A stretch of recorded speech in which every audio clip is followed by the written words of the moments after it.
संगीतकार महादेवनने सुद्धा मतदानाचा हक्क बजावलेला आहे आणि शंकर महादेवन सुद्धा मतदारांना आवाहन करतोय की आपण सुद्धा मतदान केंद्रात जावं, मतदान करावं। ज्येष्ठ गायक संगीतकार शंकर महादेवन यांनी सुद्धा मतदानाचा हक्क बजावला।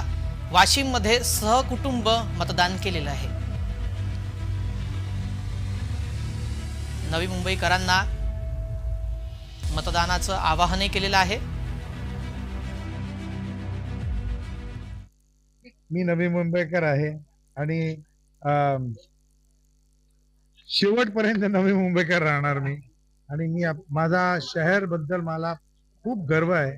मी हेच सांगणार की अजून 3-4 तास आहे, तुम्ही सगळं या, घरून निघा आणि वोट करा, कारण हे तुमचा हक्क आहे आणि तुमचा लीडर तुम्ही चुना, जो आपल्या शहराला प्रोग्रेसला काय म्हणतात, प्रगती करशील।